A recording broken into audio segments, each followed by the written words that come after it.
At mainit na usapin pa dito, kasama ko Mr. Richard Gutierrez and Miss Marian Rivera. Magandang hapon! Kita mo na, init talaga. Okay, kasi second team up nyo na, no, di ba? Okay, mas komportable na ba kayo ngayon? Can you say that? Oh, may mga kissing scene yata kayo dito, di ba? Ganun ka komportable?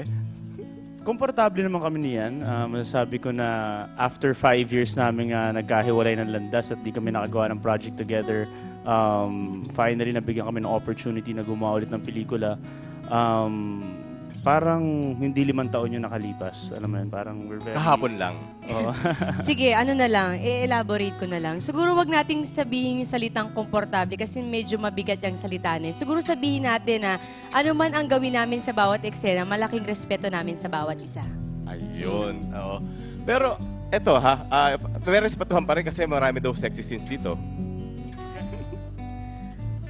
Kasi medyo, yung una kasi namin puro pa-sweet eh. Puro arty-arty lang. BFGM. Ito kasi medyo lumalim na yung mga karakter namin. As kami na ganitong age namin.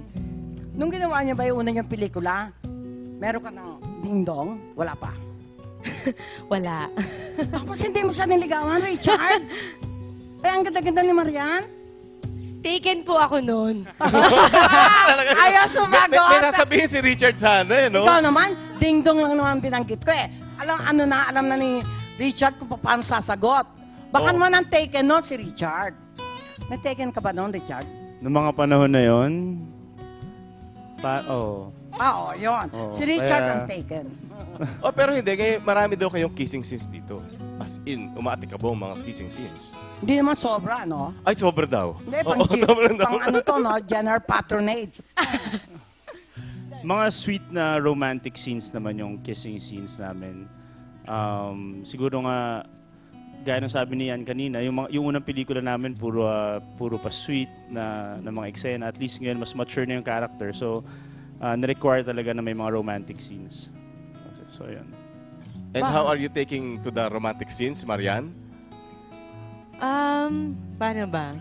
Kasi nandiyan naman si Direk Jade eh. So siya yung nag-guide sa Jade amin. Castro. Oo siya talaga Ma'am, yung siya yung director nag-guide. niyo. Sobra at napakabait pa. So hindi kami nahihirapan ni Chard sa mga hinihiling niya sa amin sa mga eksena. Kasi nung pinasok namin to ni Chard, alam na namin na may mga ganun. So hindi na kami nagulat. Okay. So anyway, paki-invite sila sa inyong second team up, Chard. Yes, mga kapuso, ngayon napakainit ng balita sa mundo ng showbiz. Siguro dapat mag-relax Pero muna yung siguro- mga tao, di ba? Pero siguro, Richard, ayaw mo mabalitang gano'n, no? Ha?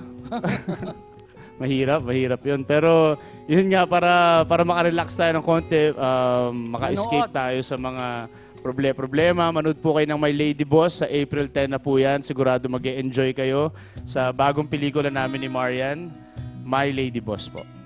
Okay, yan. Marian? May chat tayo mamaya. Yes, mamaya pagkatapos po ng Star Talk, diretso kami sa live chat namin. So sa mga kapuso natin all over the world na nasa harapan ng computers, mamaya after this, diretso na kami dun sa live chat. Just log on to gmanetwork.com/livechat.